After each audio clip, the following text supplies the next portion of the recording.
दोस्तों आज हम जिस मूवी को एक्सप्लेन करने वाले हैं उसका नाम है हिप्पोपोटामस। ये मूवी एक रूबी नाम की लड़की के बारे में है जिसे टॉम नाम का एक लड़का किडनैप करके एक अजीब सी रूम में बंद कर देता है और वो उसे तब तक के लिए नहीं छोड़ेगी जब तक कि उसे टॉम से प्यार ना हो जाए। और यहीं पर आता है कहानी में ट्विस्ट, क्योंकि इस लड़की को एक अजीब तरीके की बीमारी है जिसमें वो 24 घंटे बाद बीते हुए पल को भूल जाता है। उसे कुछ भी याद नहीं रहता, यहाँ तक कि उसका नाम भी। अब ऐसी हालत में वो कैसे उससे प्यार करेगा और कैसे ही वो खुद को उसके चंगुल से छुड़ाएगा, आइए जानते हैं। कहानी शुरू होती है रूबी नाम की लड़की को दिखाते हुए। वो आंखें खोलती है तो अपने आप को जख्मी हालत में एक कमरे में कैद पाती है। तभी टॉम नाम का एक लड़का कमरे का दरवाजा खोल के अंदर आता है। उस कमरे में एक चेयर, कमोड, सिंक और 2 ड्राइंग्स के अलावा कुछ नहीं था। वो लड़का रूबी को नाश्ता देता है और उसको बताता है कि तुम्हारा नाम रूबी है, तुम्हारी मॉम एक पैराडोनिक थी और तुम्हारे डैड आर्किटेक्ट थे। टॉम उसको कहता है तुम तब तक यहाँ हो जब तक तुम्हें मुझसे प्यार नहीं हो जाता। अब यहाँ एक बात साफ थी कि रूबी की याददाश्त चली गई थी। टॉम उसको बताता है कि उसने उसकी पैरों के लिगामेंट्स को नुकसान पहुंचाया है, जिसे ना तो वो जल सकती है और ना ही हिल सकती है। टॉम उसको दिन में 3 बार खाना देगा और साथ ही पेन किलर्स भी, और अगर उसको वॉशरूम जाना होगा या नहाना होगा तो वो सब टॉम करेगा। टॉम उसको कहता है कि सुबह 7 बजे वो लाइट ऑन किया करेगा और रात के 11 बजे उन्हें बंद कर देगा। टॉम उसको उसके पर्स के बारे में बताकर कहता है कि मैंने तुम्हारी पर्स को नहीं छुआ क्योंकि ये तुम्हारी प्राइवेट चीज थी। वो उसको वार्निंग देकर जाता है कि भागने के बारे में सोचना भी मत, क्योंकि ये जगह बहुत दूर है और अगर तुम भागोगी तो तुम कभी भी दोबारा नहीं चल पाओगी। ऐसे ही टॉम हर रोज रूबी को खाना लाकर देता है और हर रोज वो सेम बातें रिपीट करता है जो पहले वो रूबी से कर चुका था। एक दिन रूबी उस खामोश कमरे में बैठी बोर हो रही थी। तभी उसकी नजर अपने पर्स पर गई। वो अपने आप को पर्स तक किसी तरह लेकर गई और इसमें उसे अपना आईडी कार्ड, मिरर और एक बॉल मिला।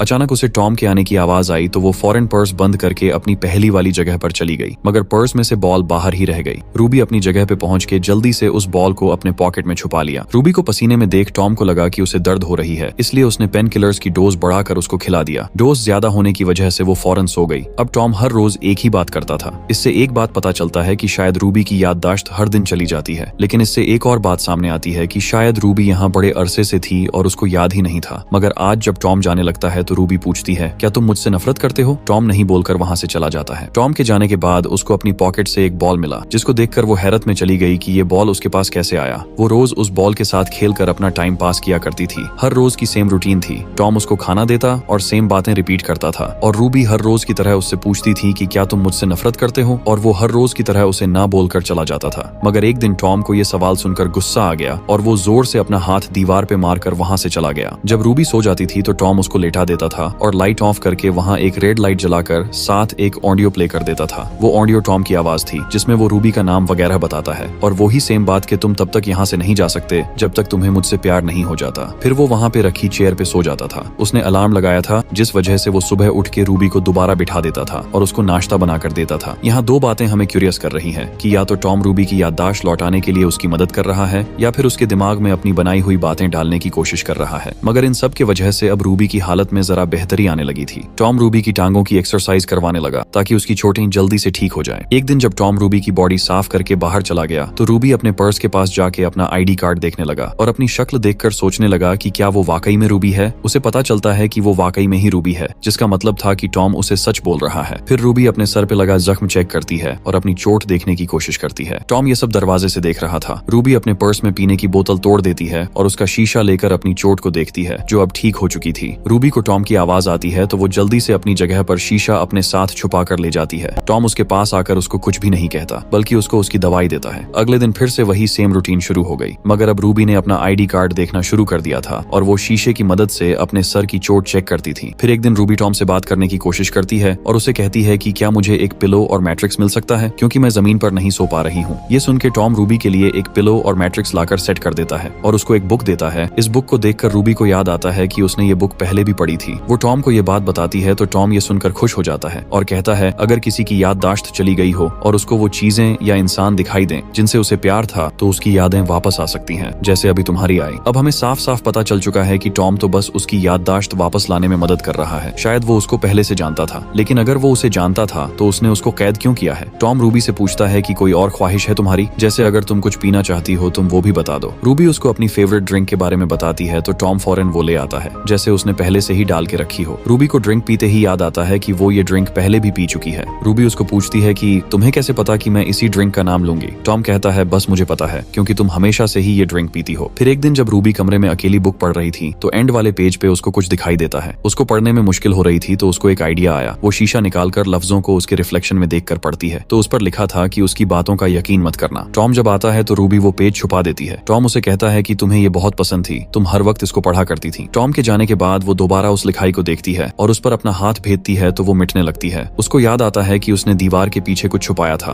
वो फौरन अपना मैट्रेस पीछे करके दीवार में देखती है। वो देखती है कि उसमें बहुत सारी जली हुई मैथ स्टिक्स है, जिसका मतलब था कि वो बहुत अरसे से यहाँ बंद है और वो टॉम से किसी तरह मैथ स्टिक्स चुरा कर ये सब लिखती थी। रूबी की याददाश्त और हालत बेहतर होने लगी थी, इसलिए एक दिन टॉम उसके साथ डिनर करता है। तब रूबी टॉम से पूछती है कि तुम ऐसा कितनी लड़कियों के साथ कर चुके हो, जिस पर टॉम पूछता है कि क्या मतलब है तुम्हारा रूबी। रूबी कहती है कि मुझे यकीन है तुम मुझसे पहले भी ये दूसरी लड़कियों के साथ कर चुके हो। उनको किडनैप करके तुम उनसे भी कहते हो कि वो तब तक यहाँ से नहीं जा सकती जब तक उन्हें तुमसे प्यार नहीं हो जाता। टॉम खामोश रहता है क्योंकि शायद उसको रूबी की बातें दिल पर लग गया था। रूबी मजीद गुस्से में बोलती है कि अगर वो लड़कियां तुम्हारी बात नहीं मानती थी तो तुम उनको मार देते थे, इसलिए अगर मुझे तुमसे प्यार नहीं हुआ तो तुम मुझे भी मार दोगे। टॉम गुस्से से प्लेट पर हाथ मारता है, जिसकी वजह से उसके हाथ से खून निकलने लगते हैं। टॉम रूबी से आंसू भरी आंखों के साथ कहता है कि सिर्फ तुम ही यहाँ पहली लड़की हो और मेरी जिंदगी में भी सिर्फ तुम हो। रूबी उसका हाथ पकड़कर कहती है कि मुझे बस ऐसा महसूस हुआ था, प्लीज मुझे माफ कर दो। एक दिन दोबारा वो दोनों साथ डिनर करते हैं, मगर इस बार डिनर शुरू करने से पहले रूबी टॉम से कहती है कि क्या तुम कैंडल नहीं ला सकते, इससे डिनर रोमांटिक लगेगा। तो टॉम जल्दी से कैंडल लाकर जलाता है। रूबी के दिमाग में तो मैथ स्टिक को चुराना था, इसलिए वो टॉम को अपनी बातों में फंसाती है और किसी बुरे ख्वाब की बात करने लगती है। टॉम उसकी बातों में मसरूफ हो जाता है तो वो जल्दी से मैथ स्टिक चुराकर छुपा लेती है और जब टॉम वहां से चला जाता है तब रूबी अपने पैरों की चोट को देखती है। वो पट्टी खोलकर खड़े होने की कोशिश करती है और आहिस्ता आहिस्ता चलती है। वो अब धीरे धीरे ठीक होने लगी थी। वो मौका देखकर दरवाजा खोलने की कोशिश करती है, लेकिन दरवाजा बाहर से लॉक होता है। टॉम के आने से पहले उसने दोबारा पट्टी कर ली। उसने टॉम से अपने ठीक होने की बात छुपाए रखा, मगर टॉम भी उसको ठीक करने में अपनी जी जान लगा रहा था। एक तरफ टॉम रूबी को आराम आराम से वॉक करवाता था तो दूसरी तरफ रूबी खुद भी टॉम की गैर मौजूदगी में दौड़ती थी और एक्सरसाइज भी करती थी, और अगर उसे पसीना आ जाता था तो वो उसे ठंडे पानी के ग्लास से सूखा लेती थी। ऐसे काफी दिन तक चलता रहा। मैथ स्टिक चुराकर उसने अपनी बुक के पीछे लिखा स्टे अलोंग, जिसका मतलब है वो जो करें और जो कहे तुम्हें उसकी हर बात माननी और उसकी हाँ में हाँ मिलानी होगी। एक दिन टॉम रूबी को खड़ा करता है। उसने कमरे की लाइट बंद करके रेड लाइट जला दी और साथ ही एक रोमांटिक गाना भी चला दिया। फिर वो डांस करने लगते हैं तो रूबी को याद आता है कि वो पहले भी टॉम के साथ डांस कर चुकी है। जब वो उसको प्रपोज किया था ये सोचकर वो रोने लगती है और कहती है कि हम दोनों रिलेशनशिप में थे क्या। फिर रूबी टॉम को किस करते हुए रोने लगती है। तब उसने टॉम से पूछा कि ये सब कैसे हुआ,